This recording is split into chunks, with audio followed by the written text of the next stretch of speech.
1 Kings 4:29 to 31. God made Solomon very wise. Solomon could understand more than you can imagine. He was wiser than anyone on earth. Solomonic wisdom in reading Scripture. Kilala si Solomon na napakatalino, pero paano i-apply ang katalinuhan niya sa pagbabasa, pagpapakahulugan, pag-apply ng mga salita sa Biblia? Father, we thank you that you are God of wisdom. And we thank you for having given Solomon that supreme wisdom na hanggang ngayon pwede naming pakinabangan, pag-aralan, at isabuhay. Patuloy nyo kaming pakalinisin, patuloy nyo kaming pagpalain, at ngayon humihiling kami na patuloy nyo kaming bigyan ng kaliwanagan. Teach us so that our reading of Scripture may be informed by wisdom and not by foolishness. We seek you, Father, in the name of your Son, Jesus. Ang pag-aaral ba ng Scripture natin ay nakakapagpagaan o nakakapagpabigat ng loob? Ito ba'y nakakapagpaluwag ng dibdib o nakakapagpasikip? Nakakapagpalaya ba ito o nakakapagbilanggo? Lumilikha ba ito ng mga maraming kaibigan o kaaway sa ating buhay? There is wise and there is unwise reading even of Scripture. Ecclesiastes 12:9 to 12. Lahat ng nalalaman ng mangangaral o ng teacher o ni Solomon ay itinuro niya sa mga tao. Pinag-aralan niyang mabuti ang mga kasabihan at sinubok kung ito'y totoo. So isang approach na itinuturo sa atin ni Solomon in reading Scripture, in reading wisdom literature, hindi basta-basta pinaniniwalaan ang lahat. Kailangan sinusuri.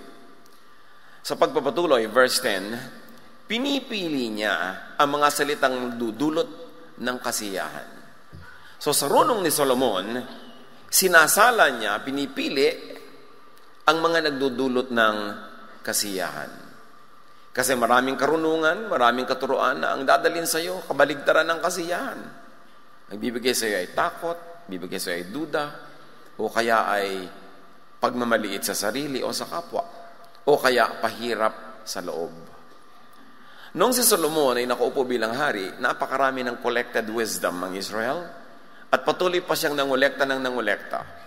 Marami siya mga tauhan na nagpupunta sa mga lugar-lugar, nagtatanong sa mga matatanda, hinahanap ang mga kasabihan, karunungang alam nila, at ito yung mga tinipon. Ambassadors sent very wise, kings rather, sent very wise ambassadors to Solomon's court to hear his wisdom. But Solomon would have an exchange deal. He would also like to hear the wisdom of the peoples represented by those ambassadors. And all those were recorded. At sabi dito, pinili, sinala niya kung ano ang nagdudulot ng kasiyahan. Psalm 34 verse 8, discover for yourself that the Lord is kind. Come to Him for protection and you will be glad. So discover mo dapat na ang Panginoon ay mabait, hindi unkind. Siya ay nagbibigay ng ginhawa, hindi ng hirap. Siya ay mapagmahal, hindi mapang husga, hindi mapang api. Psalm 119:18, open my mind and let me discover the wonders of your law. Napakalinaw na prayer. Open my mind when I read your law, let me discover the wonders.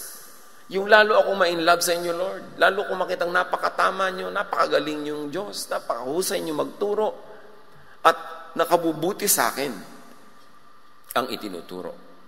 Kaya sabi, pinipili niya ang salitang nagdudulot ng kasiyahan at isinusulat ang katotohanan. Hindi basta-basta para siyang vacuum na kung ano na lang ang pumasok, diretso, sinasala at isinusulat for posterity yung katotohanan. Ang ipepreserve niya yung mabuti, yung tama, yung mainam. Hindi half-truths, hindi outright falsehoods. Verse 11, ang mga salita ng matalino ay matulis na tulad ng mga tungkod na pantaboy sa kawan, tulad ng matutulis na pakong nakabaon, pagkat buhat sa tanging pastol nating lahat. In other words, pag matalino daw yung nagtuturo, ang salita niya ay matalim, tumatagos, tumatalab. At pag hindi matalino yung kabaligtaran, buhat kung kani-kanino ang salita, yung turo, hindi ito tumatalab. Anak ko, verse 12, mag-ingat ka sa mga bagay na wala rito. Ano daw ang pag-iingatan? Sa mga bagay na wala sa koleksyon ni Solomon. Sa mga bagay na wala sa katuruan ni Jesus. Dahil pag hinihambing ang katuruan ni Jesus, ang pinaka-equivalent niya talaga in spirit, mga katuruan ni Solomon. Mga katuruan na nagpapalaya, katuruan na nagpapagaan ng damdamin, katuruan na sasabi kung paano ang buhay ay susulitin at kung paano mamumuhay ng pakikipagkapwa at pakikipagmabutihan sa kapwa-tao. At sabi pa ni Solomon, hindi matitigil ang paggawa ng iba't ibang aklat. Kung sa paggawa lang naman ng aklat, siya na yung champion. Siya na yung pinakamarunong. Pero sinasabi niyo, alam niyo, papunta pa lang kayo, pauwi na ako. Alam ko na lahat yan. Hindi matatapos ang paggawa ng mga aklat. Hindi matatapos ang paglikha at pagbubuo ng mga karunungan. Ibig sabihin, napakaraming sources. Pag hindi ka marunong pumili, hindi ka marunong magbasa, pagod ang aabutin sa'yo. Ang aabutin mo sa paglikha o pagbabasa ng mga aklat. At ang labis na pag-aaral, sabi ni Solomon, ay pahirap sa katawan. Solomon is saying this. Sabi niya, too much study wearies the body. Which also means pahirap sa isip. Pahirap din sa samahan ng mga nag-aaral. Kaya yung mga dati magkakaibigan, wala nung nag-aaral, biglang nag-away-away, nag-iwalay. Mga pamilyang dating united, nung nagkanya-kanya ng aral, nagkanya-kanya ng landas, nagkagulo-gulo. At kuminsan ito'y pahirap din sa buhay. Yung mga dating taong maluwag ang buhay, magaan, wala na masyadong pinoproblematize, mula nung nag-aral ng mga kung ano-anong kasulatan, pinroblema ang lahat, inaway ang lahat, natakot sa lahat, gumulo ang buhay. Kaya sabi ni Solomon, alam nyo, yan din pag-aaral, nakakapahirap yan sa katawan. Pag-aaral ng ano? Pag-aaral ng mga hindi nagdudulot ng kasiyahan. Pag-aaral ng mga nagdudulot lang ng takot, nagdudulot ng mga pangamba, mga duda, at mga paghiwa-hiwalay. Matthew 23, 1-4, Jesus said to the crowds and to His disciples, the Pharisees and the teachers of the law are experts in the law of Moses. Ang daming libro niyan, ang daming babasahin, the law of Moses. At sabi ni Jesus, they pile heavy burdens on people's shoulders and won't lift a finger to help. You see the parallelism between Solomon and Jesus and their teachings? Sinasabi ni Solomon, yung pag-aaral, nakakapagod yan. Pagka hindi mo pinili ang yung pag-aaralan. At sabi naman itong si Jesus, agree. Kita nyo ang mga turo ng mga Pharisees, ang dami-dami, hindi maubos-ubos. Pero anong bunga sa buhay ng mga tao? Pagod, hirap, stress. Pagkatapos silang turuan ng isang katerbang mga kasulatan at mga kautusan na imposible namang masunod, sila ang unang-una magko-condemn sa mga tinuruan nila at hindi nila tutulungan na malampasan nila yung mga requirements na hindi naman nila talaga kayang dalhin. Ecclesiastes 12:9, the teacher was very wise. He used wisdom to teach the people. He was not using foolishness. He was using wisdom. Why was this being said? Because there were many teachers who were using foolishness. Hindi naman talaga maalam, hindi marunong, hindi bihasa, hindi sanay, tapos magtuturo. Siyempre, kung ano lang ang lalim ng isip mo, doon ka lang pwedeng humukay ng pwedeng ituro. Kung ano lang ang lawak ng sarili mong isip, yun lang ang pwedeng marating ng iyong pagtuturo. Marating ng iyong interpretation and application. Paano kung napakalimitado ng isip na yun, tapos pagkukuhanan ng mga katuroang maraming nakatunga nga para kainin yung katuroan na yun, napapahamak sila.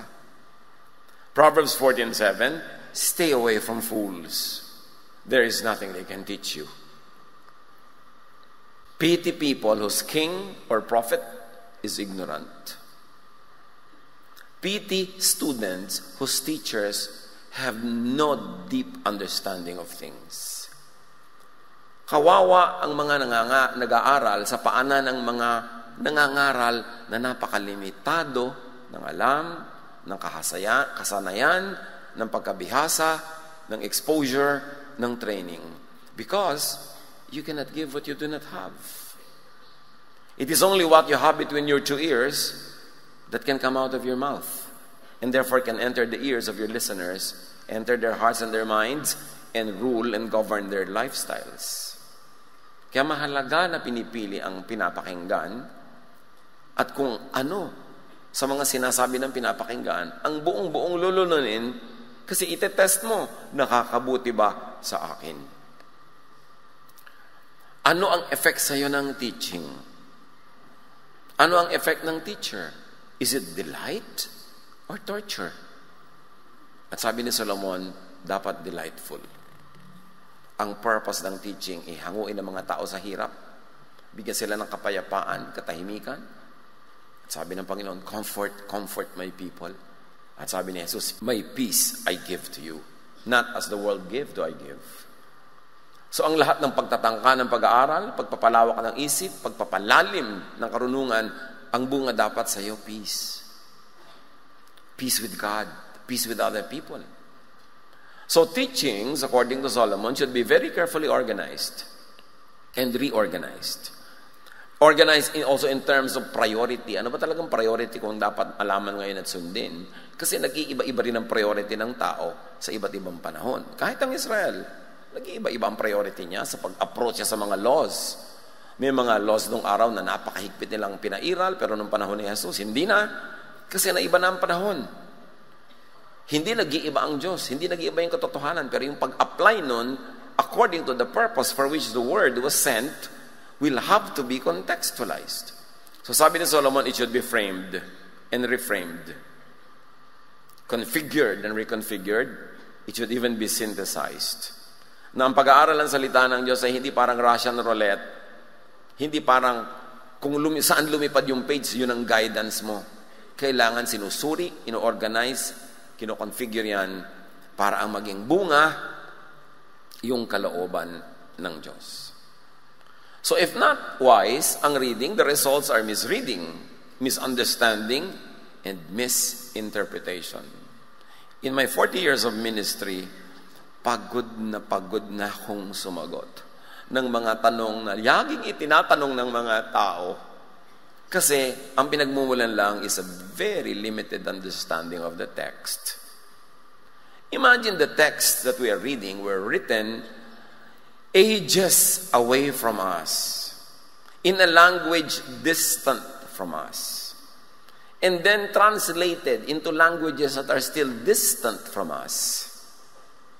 Kaya ang layo na kung minsan ng mga pag-apply sa ating buhay ngayon. And usually people will see a verse, read it in English or in Tagalog, and limit themselves to that meaning in the English language and then make all kinds of applications in their lives already. Nakakapagod, nakakaawa, at kumisa nakaka-stress talaga. Na nakikita mo kung ano-ano ang bunga ng mga pag-aaral na liko. Kulang sa scholarship, kulang sa panunuri, mga karunungan at kaalamang minana lang kung kani-kanino na hindi mo alam kung kanino nagmula. Pero ganun yung reading. Isa lang ang test. Anong bunga sa'yo ng pag-aaral mo? Bumait ka ba?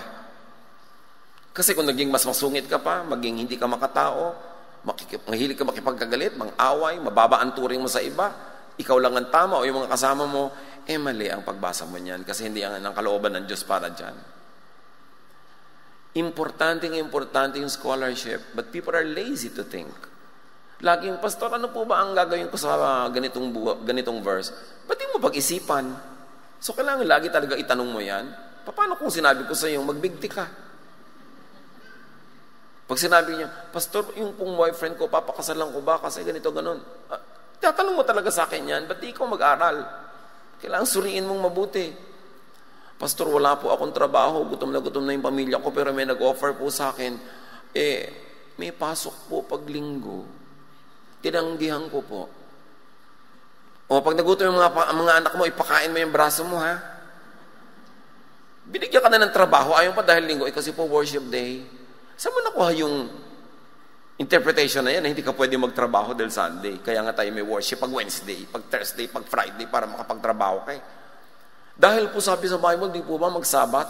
Kung talagang Sabat ang tutusin mo, Sabado yun. Hindi ngayon linggo. Paano po yan? Literal mo kasi ini-interpret na on the seventh day you will rest. Sabat ang katumbas. Pero ano yung essence nun? That every 6 days of work must be broken by a 7th day of rest. Kung mataon na yung 7th day mo, Martes, dito ka mag-rest. So you don't break the essence and the spirit of the command. Pero you are tying yourself down to the letter of the command. Hindi yung letter yon ang mahalaga. Ang gusto ng Diyos, magpahinga ka. Kaya kitang-kita natin kung paano si Jesus, sinasadya pa niya na kung kailan araw ng Sabado naghihimala, to drive home a point na hindi kayo slave ng araw ng Sabado. Ang gusto ng Diyos, mapahinga kayo. Ngayon, kung napapagod kayo lalo sa pagsunod ng araw ng pahinga, di nabaliktad ang purpose. Napagod na po ako sa pagsasabat. Di nabaliktad dyan. Ang gusto nga ng Diyos, mapahinga ka. Kaya yung very literal reading and then very literal application in daily life na mga katuroan na itinuro sa isang kaprasong maliit na grupo ng tribo sa isang pagkalayo-layong panahon at pagkalayo-layong lugar, i-apply mo sa buhay mo ngayon unless you exercise very sound scholarship in language, reading, and meaning and interpretation, unless you contextualize the cultural value of those activities, maliligaw ka at mahihirapan. Tulad ng, paano po yan? Nahiga na po ako sa paanan ng boyfriend ko, hindi pa ako pinakasalan. Ginagaya kasi si Ruth, nahiga sa paanan ni Boaz. Diba? Maraming ganon. Napakaliteral ng pagbasa. So, kaya mo malalaman ko ang pagbasa ay un-Jesus ang essence? Pag-oppressive. Kasi hindi ka o-oppressin ni Jesus. Open my eyes that I may see the wonderful things in your law. So wonderful ang law. Hindi, ay nakakatakot pala. Ay napakahirap pala. Ibig sabihin, may lente yung mata mo. Ang nakikita mo doon, hindi yung tunay na value ng verse na yun. John 5:39, sabi ni Jesus sa mga tao, you study the scriptures diligently because you think that in them you have eternal life. They are the very scriptures that testify about me, yet you refuse to come to me to have life.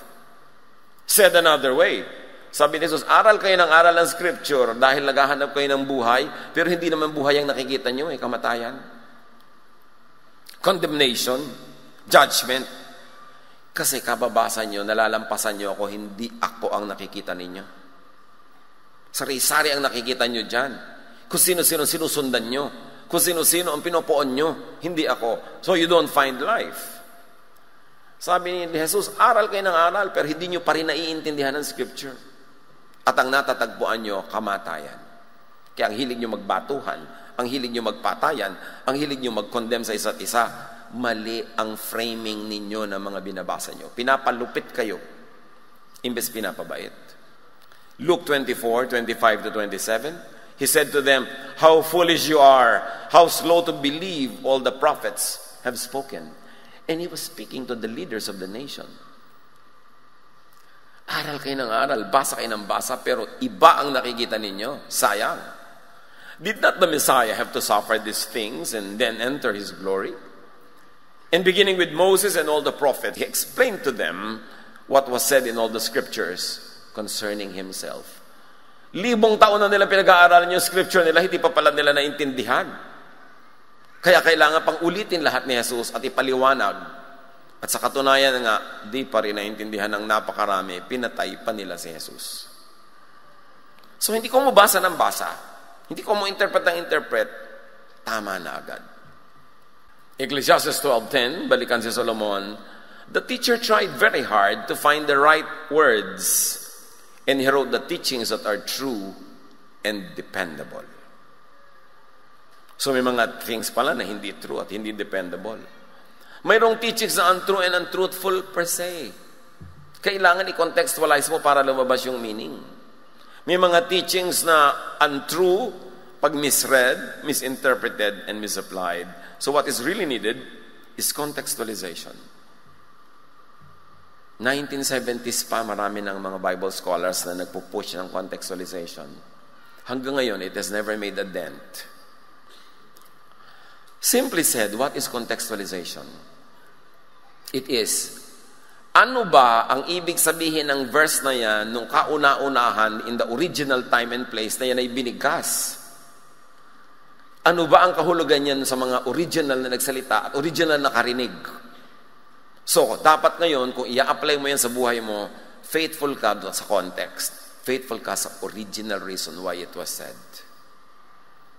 Halimbawa, pagka sinabing, if a woman is caught in adultery, she stone her to death. Yun ang literal. Pero literal, ililipat mo ngayon, pagka may kapitbahay mo na adulterous, babatuhin mo hanggang mamatay. What was the context? Noong ang Israel ay konti-konti pa lang, ang konti-konti ng tribo nila, kailangan sila mag-survive against wild animals, against the elements, and against many political enemies. Hindi pwedeng maging disunited yung small tribe. Hindi pwede. Kasi konting pag-aaway-away ng mga magkakapit-bahay, hihina ang buong tribo at maaaring matalo silang lahat. At isa sa mga pinakamalaking pwedeng pagkaguluhan, pagka ang isang babae o lalaki ay nagkaroon ng sexual relations with a person not his or her spouse. Magkakaselosan, mag-aaway-aaway ang mga pamilya, baka mag-ubusan. Kaya ginawa nilang napaka-stricto ng rule about that to preserve the security of the entire tribe. Not only that, the entire well-being of Israel was tied down to real estate. Napakahalaga sa kanila ng lupa. Kaya pag binasa niyo yung Old Testament, puro tungkol sa lupa. Ito ang balon na hinukay ng aming ninuno, therefore amin ang lupa. Ito ang kuweba na binili ni Abraham, paglilibingan ng kanyang asawa, therefore amin ang aming lupa. It's all about lupa. Ang isang babae ngayon na nakipagrelasyon sa isang lalaking hindi niya asawa, tapos manganganak siya, na akala ng kanyang asawa ay anak niya yun, kung yun ang magmana ng lupain, ibang dugo na pala. So may kinalaman pa rin sa lupa. Ang tanong, Pastor, paano po pag nangalo niya ako na yung boyfriend kayo, walang kalupa-lupa? Safe na po ba yun? Yan ang tanong ng contextualization. Di ba? Ano ang kahulugan ngayon sa tribo natin pagka ang isang babae nag-commit ng marital infidelity? Merited pa ba na batuhin siya to death dahil nanganganib ang buo nating bansa dahil sa ginawa niya? Yun ang context. Na pag mag-a-apply ka, titingnan mo yung ano nung araw ang kahulugan ng batas na yan, anong gusto nila i-preserve. Tapos, may ipine-preserve pa ba tayong ganun ngayon? At yung pa ba ang paraan ng pag-preserve? Or sa civilization, found other ways to preserve unity in the community? Kaya tamo nung panahon ni Jesus, hindi na niya ipinabato yung babae. Isa sa mga dahilan, nung panahon na yun, napakalinaw na ng boundaries ng Israel. Isa na siyang matibay na bansa. Lahat ng mga muhon nila nasa pwesto na hindi na kayang lituhin yun ng isang pangangalo niya, ng isang babae. Complicated. Pero gusto kong magkaroon tayo man lang ng kaunting silip sa complication so hindi overly simplistic ang pagbabasa. Lalong-lalo kung nagbabasa ka ng translation. Are you reading original Hebrew? Sino nagbabasa dito ng Hebrew? Wala. O ano binabasa natin? Ingles o Tagalog? Nagaling sa iba-ibang salin. Sa pagsasalin na lang, every translation is an interpretation. Dahil hindi naman exact yung correspondence sa mga words. When you read in the English Bible yung word na love, ang pinanggalingan niya sa Greek ay pwedeng tatlo. Agape, di ba? Phileo, or eros. Iba-ibang love yun.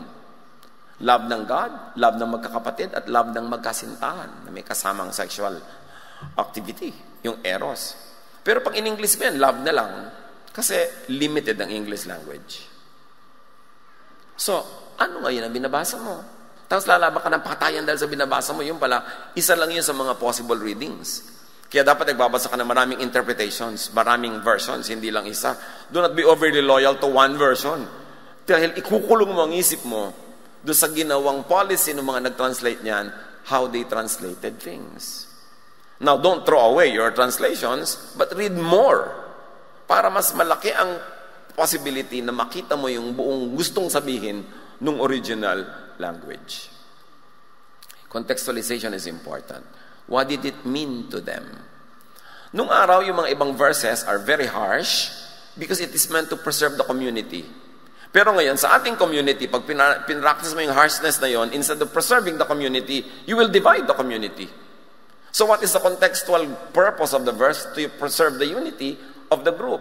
Kung ang pag-apply mo ngayon yan, hindi unity ang mangyayari, kundi division, binaligtad mo yung contextual value ng verse. That's why we must be very responsible in studying.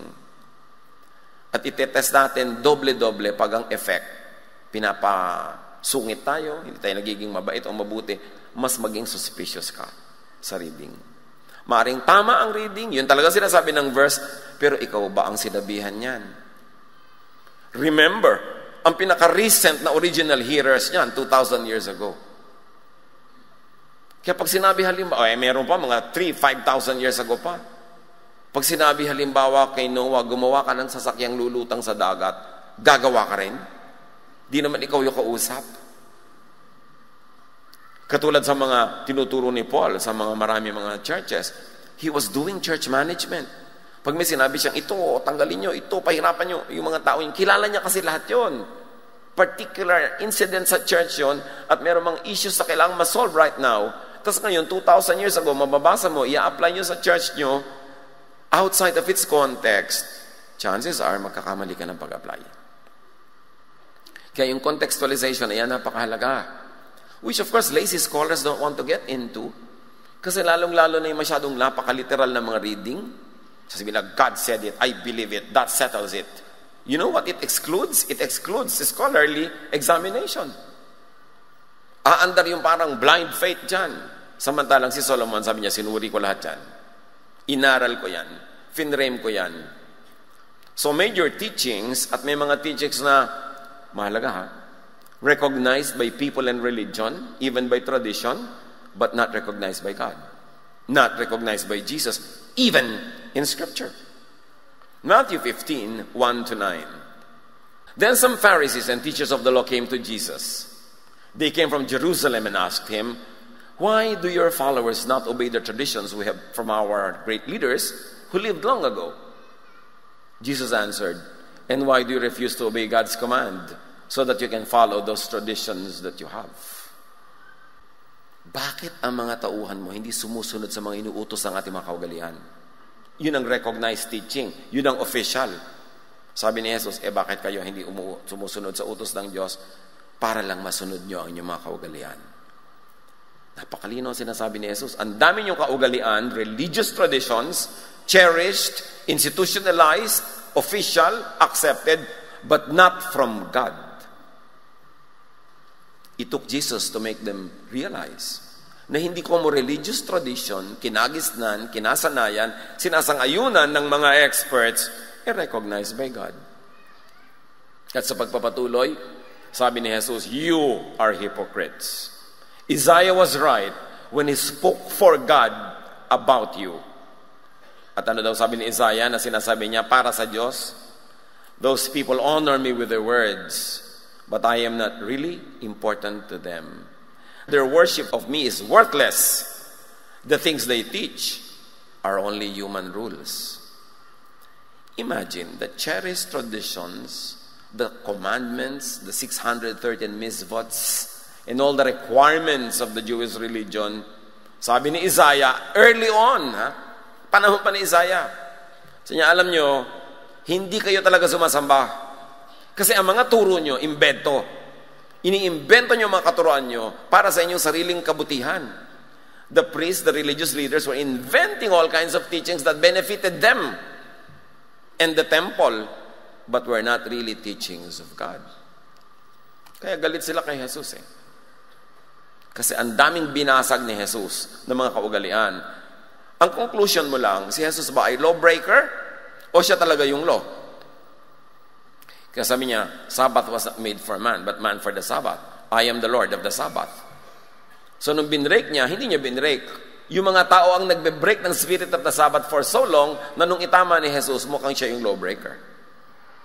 Kasi hindi lumalaya yung mga tao sa mga batas na yon. From Isaiah to Jesus, there had been sharp rebuke of the Pharisees and the teachers of the law. Ang daming turo at pahirap na hindi galing sa Diyos. At ngayon man, napakarami. Kung seriously pag-aaralan ninyo ang church tradition, the last 2,000 years of Christianity had added and invented so many religious laws to the original laws of God na napakahirap lalong maging makadiyos. Dapat salain din ang kaugalian ng Christianity kay Catholicism, kay Protestantism, kay Evangelicalism, kasi lahat yan nagdagdag ng kotakot-takot na man-made laws. Primarily to strengthen the church as an institution and to benefit the priesthood or the leadership. At dami mga balik ko kung pag-interpret, katulad ng siksik, liglig, umaapaw. Laging ang reference yan tungkol sa pera. Kung mag-donate kayo, siksik, liglig, umaapaw, at ibabalik din sa inyo. Samantalang ang itinuturo doon na magbigay kayo ng pagpapatawad sa kapwa, at pag nagpatawad kayo, bibigyan din kayo ng Diyos na patawad na siksik, liglig, umaapaw. Hindi yan tungkol sa pera. And yet, laging 90% of the time, pera ang reading. Kahit nga ako nung araw, pera din reading ko dyan. Kasi syempre, yun lang naman ang napag-aaralan natin nung araw. Kaya aral ka ng aral. Teka, ang pinag-uusapan pala dito, forgiveness, hindi pera. Pero ang laki kasi magpadagdag nun sa koleksyon. Talagang siksik-liglig, mahikaw, ihulog dyan, mga pulseras, sapatos. Siksik-liglig kasi. Pero yun ay tungkol sa forgiveness. Marami tayong dapat nasuriin. Ang daming turo, pahirap, hindi galing sa Diyos. Imbento lang ng tao. Kawawa ang mapagharian ng mga baluktot na katuruan. Lalo't kung ang baluktot na turo ay nakasalalay sa verses. Pag nakakita kasi tayo ng mga verses, wala na magtatanong. Hindi talaga mo dapat questionin yun, pero questionin mo yung scholarship, yung pag-aaral, yung pag-apply, kasi doon nagkakabalubaluktot yan.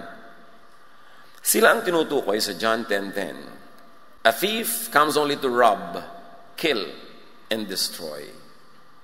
I came that everyone would have life and have it in its fullest. Diba? Solomon na Solomon ang Jesus teaching. Ang gusto ko sa inyo, full life. Sabi rin ni Solomon, enjoy life. Hindi puro pahirap.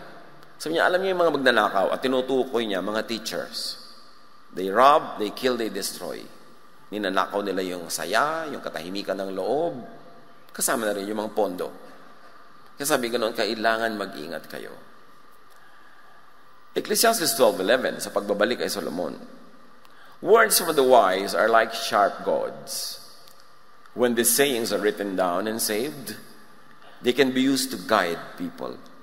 Just as a shepherd uses a sharp stick to make his sheep go the right way. So this happens, meaning the guiding of the people, only if the teacher is wise. Only if the teaching is of the wise. Because if not wise, if foolish, the teacher could misguide, could make the sheep go the wrong way, and could hurt the sheep. Ang mga sheep naman, katatamad mag-aral Lahat itinatanong. Lahat gusto formula mo ibibigay ang sagot. Every time that an answer is given to you from Scripture, it's already an interpretation of it. So dapat you are the primary interpreter of Scripture for your own life. Hindi mo iaasa sa iba. Kasi paano kung ano na lang ang mga pagsasabihin nila. Alam nyo, sa tagal ng inyong pastor sa ministry, 40 years. 42 pa lang kasi ako nagsimula, nung 2 years old. 40. Ang pinaka nagpapalungkot sa akin, yung makakita ng mga taong very eager to obey God, very eager to be godly, tas dusang-dusa sila, not because galing sa Diyos yun, kasi galing sa teacher. Yung ang kalsada ay pagkalapad-lapad, doon lang sila naglalakad sa puting guhit sa gitna, kasi yun ang sinabi ng teacher. Ang dami pa nilang pwedeng lakaran, puntahan, sayawan, gulungan, bawal na. Pero hindi Diyos ang nagbabawal. Yun lang sekta. Yun lang reading. Yun lang interpretation. This is really what saddens me. Nakakalungkot na napaka-well-meaning ng mga tao, tapos they are being robbed. They are being deprived of the many joys of life because of exaggerated Phariseeism. Exaggerated conservatism na bawal sumaya. Na magagalit lagi ang Diyos. Na lagi na lamang na merong guilt. Ang hirap dali ng guilt sa buhay. Kaya ang tinuro ni Jesus, forgiveness Sige, abutin nyo, hindi maabot, forgiven kayo. Para na lang matahimik kayo, hindi kayo guilty. And yet many people, the more religious they get, the more guilty they become. Dahil sa teaching, dahil sa teacher. Matthew 23:15, kaya ang sabi ni Jesus tungkol sa ganito mga guro, it will be bad for you, teachers of the law, and you, Pharisees. You are hypocrites.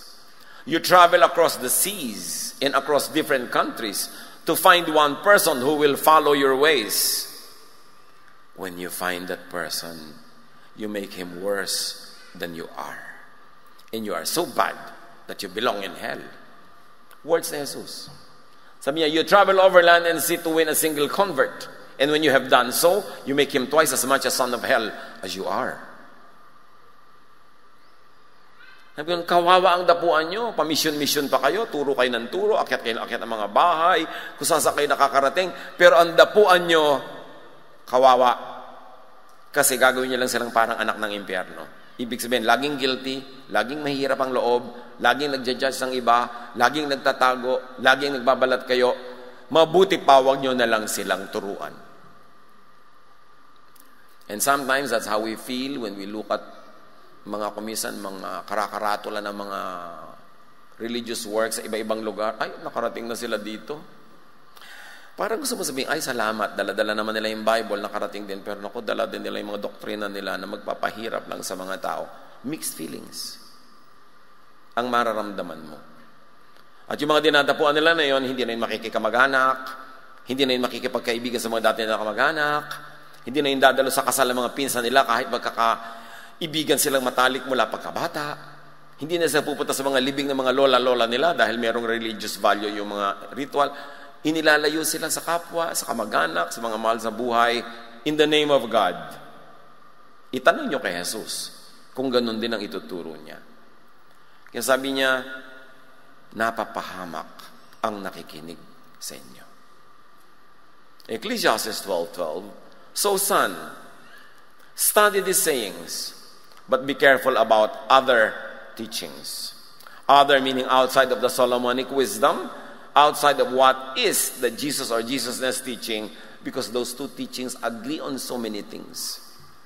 Pag kinumpara nyo yung buong Old Testament, hahanap kayo ng equivalent ni Jesus, si Solomon talaga. John 1:14, the Word became a human being and lived here with us. Meaning the idea about God, the wisdom, this is Jesus in person. First, Jesus, the idea, the Word, became a person, lived with us. We saw His true glory, the glory of the only Son of the Father. It means nobody else can be called Son of the Father in terms of teaching, in terms of idea, in terms of philosophy, in terms of doctrine. Yung iba, kakaiba, hindi sila ang Son. There's only one. And that Son of God is Jesus. From Him, from Jesus, not from others, all the kindness and all the truth of God have come down to us. Ibig sabihin, before Him, wala pa yung tunay na kindness and truth of God. At sa katagal-tagalan ng religion na hindi na ipapakilala ng tama ang Ama, hindi na ipapakilala ang kanyang tunay na kabutihan, ang tunay niyang kadakilaan, ipinadala si Jesus para once for all and finally, maipakilala ng Ama ang tunay niyang sarili through His only true Son, Jesus. Kasi kung tama na yung pakilala ng mga religion noong araw, before Jesus, ba't pa darating si Jesus? Duplication. It means na hindi masaya ang Ama sa mga katuruan na umiiral, kinailangang ipadalang anak para ituwid ang liko, liwanagan ng madilim, itama ang mali. Kaya pinatay si Jesus kasi ayaw nila nung tama, nung tuwid at maliwanag. Verse 12, yet some people accepted Him, meaning Jesus, and the idea of Jesusness, and put their faith in Him, so He gave them the right to be the children of God. And basing it on the Solomonic wisdom, these are the children of delight. Dahil para sa Kanya, the true words of God are delightful. So pag nanalig ka sa paraan ni Jesus versus the paraan ng Pharisees, paraan ng iba, doon ka lang magiging anak ng Diyos. Meaning you will enjoy your inheritance of peace, of love, of kindness, of serenity, even of prosperity. People are always writing books, sabi ni Solomon, and too much study will make you very tired. From a scholar to say that, we should believe it. Too much study of the wrong things will only make you tired. So you will know what is wrong, it makes you tired. And it makes you tiring. Pagka ang laman ng utak natin ay hindi sang-ayon sa tunay na kalooban ng Diyos. People daw, kung sino-sino, kahit sino, and these books are mga kung ano-ano, mga guni-guni, ang dami niyan. Too much study ng kung sino-sino, kung ano-ano, will make you very tired sa pag-aaral, sa pagkalito, sa pagsunod sa buhay. Salamat, mahilig tayo sa salita ng Diyos. Kaya nga tayo lahat magkakasama. Mahilig tayo mag-aral, pero applyan natin ang Solomonic filter. Wise study and teachings, that which is wise will not make you very tired or tiring. It will not choke or oppress or enslave you. It will not make your life needlessly hard than it already was. And it will not make you stressed or a stressor to others. It will give you rest. So restful ba ang bunga? Kahit sa ministry, Pastor, bakit wala po tayong kantata tuwing Pasko? Alam mo ba yung kantata? Kung gaano kahirap gawin ng mga choir. Kapapractice nila, lagi may late, nagkakasamaan na ng loob. Diba, yung laging ganyan. Bisa nag-away-away na sila sa stress ng kantata. Kaya nagkakanta sila para mga anghel na ganyan. Kukurap-kurap. Pero sa likod, nagsasabulutan na yun. Sa dami ng stress ako, huwag natin i-stressan ang buhay natin, walang kanta-kantata. Diba? Mag-play na lang tayong tape. Ganun na effect niyan. O one song should be enough. Kasi bakit natin papahirapan ang buhay natin? Bakit natin i-stressan ang mga sarili natin sa pag-aaral ng salita ng Diyos? Yung mga iba, pastor, kailangan ko pong umabsent sa isang Sunday, kahit ako Sunday school teacher, kasi yung ninang ko po naglulubha sa Bicol. Sige na, kahit 2 linggo. Para ka makapunta. At pagkatapos niya, wag ka nang a-absent ulit. Di ba? Pero yung mga iba talaga hindi ka papa-absentin kahit naghihingalo ang nanay mo kasi God's work is important. Anong klase mga application yun? Hindi ba God's work yung pumunta ka sa mahal mo sa buhay na nahihirapan? Kailangan ba lagi sa loob ng simbahan gawin yung God's work? Again, invento yun ng simbahan. Para hindi ka absent. Kasi iba naman talaga, pag niluwagan mo, lagi nang absent. Kaya kung ano-ano natuloy yung mga policies na gagawin mo, kaya kailangan bantayan natin ang mga sarili natin. And for us to enjoy freedoms, we should be responsible enough. The wise shepherd will not get you tired. The wise shepherd will give you rest. Simplify. Nung araw, ang ating mga, kasi alam nyo, church natin, nagliliit naman ang simulan natin, 7 tao sa Saudi Arabia, Bible study. Kahit nung nagwo-worship na kami nun, sumasabay lang kami sa cassette tape. Hindi pa nga -1, nagiging +2. Kasi sinasabayan namin, so wala ka pang manunugtog, ba't mo pipilitin? Kaya nung araw, dumarating yung point na ang hirap naman, wala tayong mga manunugtog, wala tayong mga awit, kulang, anong gagawin natin? Simplihan natin ang kanta. Kung wala tayong instrumentalist, i-acapella natin. Ba't kailangan pagurin ang mga sarili natin? Hindi naman tayo nagpe-perform para kahit kanino. Pero kung kaya natin gawin, lahat, full instrumentation, full voicing, maganda, beautiful, pero hindi natin kailangan magpakamatay para lang mangyari yun araw-araw. Kailangan, nakarelax lang tayo. Kasi yun ang gusto ng Panginoon, restful. Not to the point na napakapabaya mo na sa relaxation, you know kung hanggang saan dapat yung limit. O nakakapagod na yan. Ba't natin itinigil ang ating mga pistang Kristiyano? Na ang daming dumadalo, palaki ng palaki. Wow, palaki po ng palaki. Wow, pastor, every year, ang laki.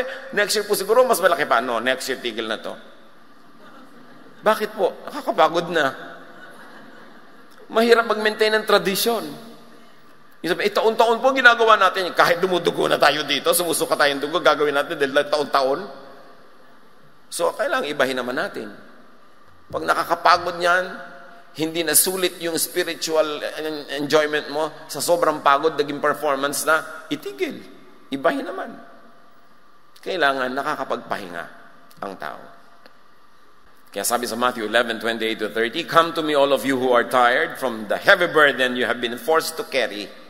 Kita nyo, this is a version. Yung iba, come to me all of you who are tired and heavy laden. Hindi mo alam kung ano. In-interpret niya lalo, dilinaw niya from original languages.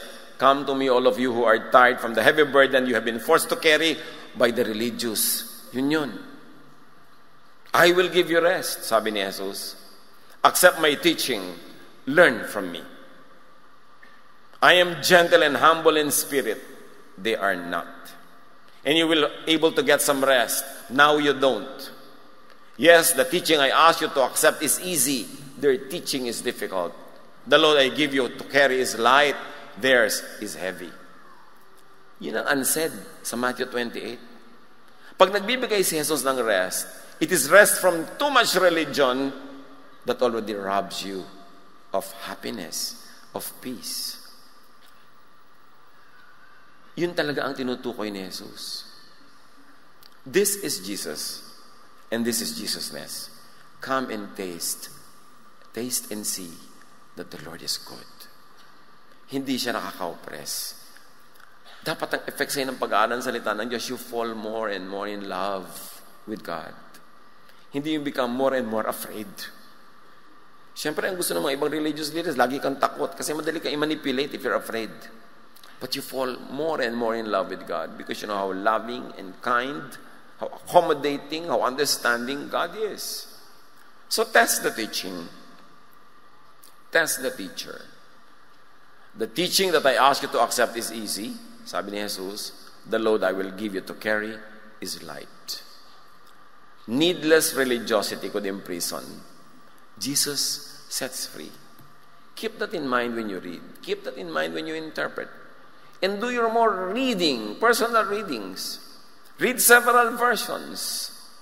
You will see yung breadth and width and the height of the meaning when you read it from many versions. You owe it to yourself to make yourself a beneficiary of the body of wisdom that God has given to us in print, the Bible. But a correct reading is what is needed. Learn from Solomon. Father, we thank you that we could be reminded to be more scholarly, to be more objective in reading verses. Teach us to free ourselves from all the traditional interpretations we have only inherited. At nawa magkaroon kami ng fresh perspective, fresh pag-aaral. It is our duty and privilege to approach your throne of grace directly, personally, through your word. Turuan mo kami, Lord, to be responsible, to feed ourselves with study, with responsible study, and to be more selective, to be more circumspect in listening to the many voices around us.